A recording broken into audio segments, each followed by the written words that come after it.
wanita secara tidak sengaja masuk ke ruang kerja suaminya, dan menemukan sebuah ruang tersembunyi, yang berisi kotak-kotak kertas aneh.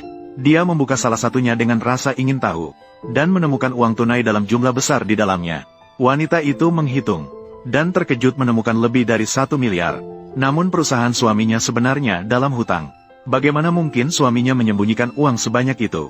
Pada saat itu juga, wanita licik tiba-tiba menelepon, mengatakan suaminya mengalami kecelakaan, meminta wanita itu segera datang ke rumah sakit.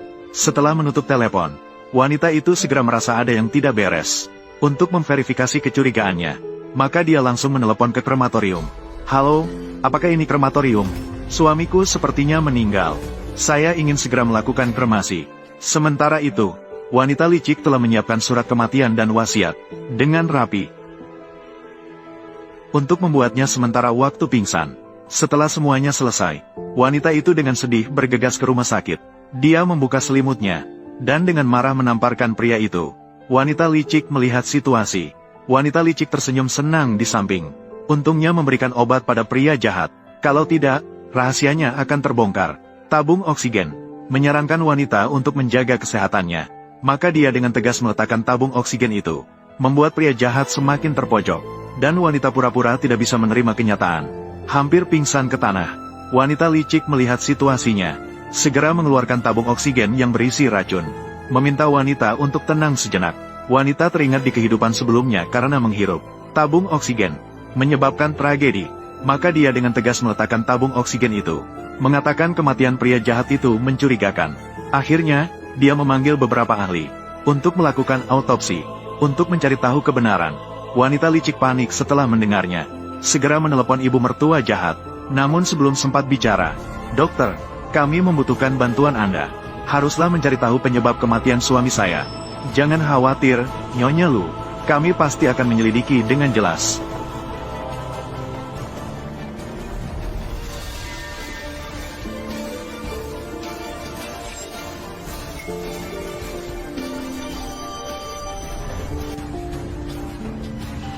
Berhenti sekarang juga. Pada saat itu, ibu mertua datang dengan napas tersengal-sengal. Langsung menghentikan ahli tersebut. Marah tak terkendali pada wanita itu. Dengan teguran keras, bersikeras bahwa dia yang menyebabkan malapetaka bagi dirinya. Pembunuh anaknya. Namun karena ibu mertua terlalu emosional, hampir tidak bisa bernapas. Tanpa pikir panjang, dia memberikan botol berisi racun itu kepada ibu mertua. Wanita licik melihat adegan ini ingin menghentikannya. Namun sudah terlambat. Tidak mengherankan. Tidak lama kemudian, ibu mertua menunjukkan reaksi yang tidak normal. Wanita itu meminta wanita licik untuk segera mengantar ibu mertua ke ruang gawat darurat. Wanita licik penuh kekhawatiran. Berkali-kali memperingatkan wanita itu untuk tidak lagi mengganggu pria yang tidak berguna. Wanita itu pura-pura setuju. Kemudian dengan cepat melancarkan aksi balas dendam. Telepon krematorium. Ini lantai 13. Kamu bisa naik ke sini sekarang untuk mengangkat jenazah. Suami, suami, suami, suami. Lu Haoran, kamu tidak suka berpura-pura. Jadi, hari ini aku akan memberimu 3.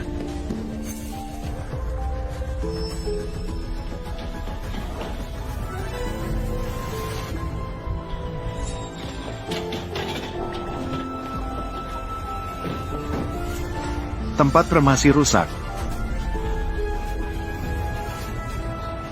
Rasanya tidak bisa bangun, Lu Haoran. Kamu dan urusanmu dengan Lin Yanran. Aku sudah tahu semuanya. Aku juga tahu bahwa Ruan-Ruan sebenarnya bukan anakku. Di kehidupan sebelumnya, kalian membuatku membawa hutang miliaran, menderita penghinaan, dipaksa menjual darah dan ginjal. Sampai mati, aku tidak bisa melihat putri kandungku. Pertemuan terakhir. Di kehidupan ini, aku akan membantu kalian menyelesaikan pertunjukan ini. Lebih menarik, karena kamu suka berpura-pura mati, maka aku akan memenuhi keinginanmu. Nanti masuk ke dalam tungku api. Kamu jangan sampai berteriak. Jika tidak, semua yang kamu rencanakan dengan hati-hati, semuanya akan gagal. Jangan salahkan aku juga. Aku juga sudah memberimu kesempatan. Asalkan dokter menggunakan pisau bedah untuk membuka kulitmu, pasti akan tahu bahwa kamu masih hidup. Sayangnya, Lin Yanran, ibumu, 3 nyawa menghalangi. Jadi kalau kamu mau menyalahkan, salahkan mereka.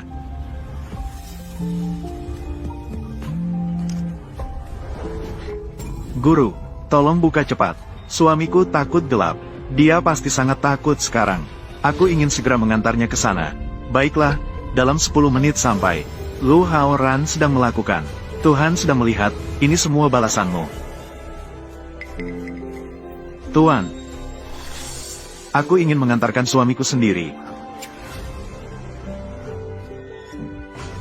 Nah, cepatlah, padamkan dengan ini. Kamu ingat, baik, aku mengerti. Papan Kiki.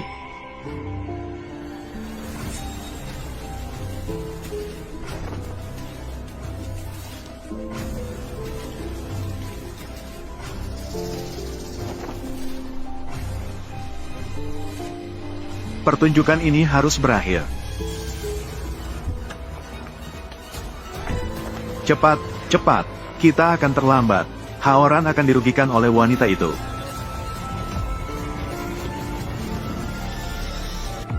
Berhenti. Mengapa kamu begitu jahat? Apa hakmu membicarakan hal ini di belakangku? Kremasi Haoran. Aku memikirkan kesehatanmu. Takut kamu terlalu terbawa emosi. Aku hanya ingin mengkremasi Haoran terlebih dahulu. Pergi dari sini. Kamu telah membunuh anakku. Apa hakmu untuk mengkremasi dia? Apa yang kalian lakukan? Ini adalah tempat kremasi. Semua pergi dari sini. Ibu, jangan membuat keributan seperti ini. Bagaimana Haoran bisa pergi dengan tenang? Aku tidak peduli, aku memberitahumu. Haoran adalah anakku. Aku harus mengantarnya ke pemakaman sendiri. Yanran mengusir mereka semua dari sini. Itu adalah titik ibu. Aku tidak ingin aku mengenal huruf. Jangan lagi mencoba menipu aku.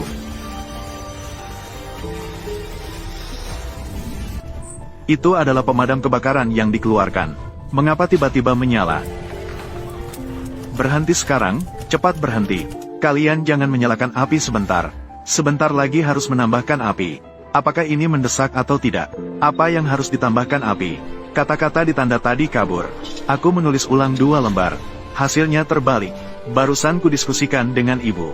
Ibu tidak percaya dan terburu-buru menekan. Anakku. Ibu, kenapa kamu?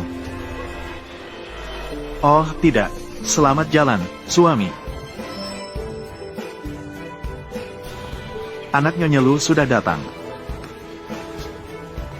Ruan-Ruan berlutut dan membungkuk. Mengantarkan ayahmu untuk terakhir kalinya. Apakah ayah di dalam tungku ini? Ruan-Ruan tidak ingin bermain petak umpet lagi. Berlutut dan membungkuk. Kedepannya tidak akan pernah melihat ayah lagi. Saya tidak menginginkannya.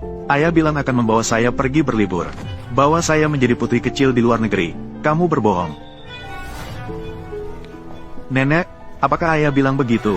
Dia tidak akan menipu saya. Benar kan, Bibi? Paman, tolonglah. Tolong bebaskan ayah saya, baik tidak?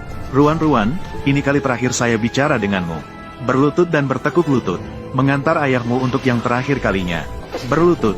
Ayah, aku ingin ayah. Kamu wanita jahat. Kamu yang menyebabkan kematian putra saya.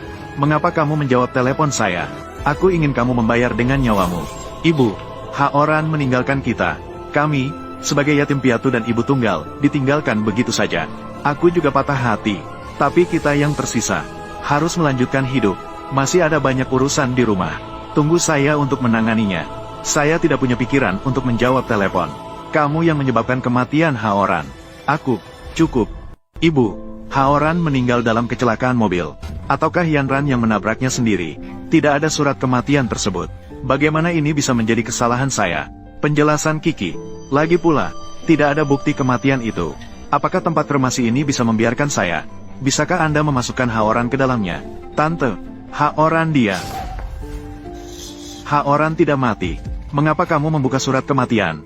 Apa? Haoran tidak mati. Haoran yang terbunuh. Saya memberi makan dan minummu. Memberimu kesempatan untuk belajar. Masih meminta bantuanmu untuk masuk ke rumah sakit. Saya tidak mengharapkan balasan darimu. Tapi bagaimana kamu bisa bersekutu dengan orang lain? Bagaimana kamu bisa membunuh Haoran?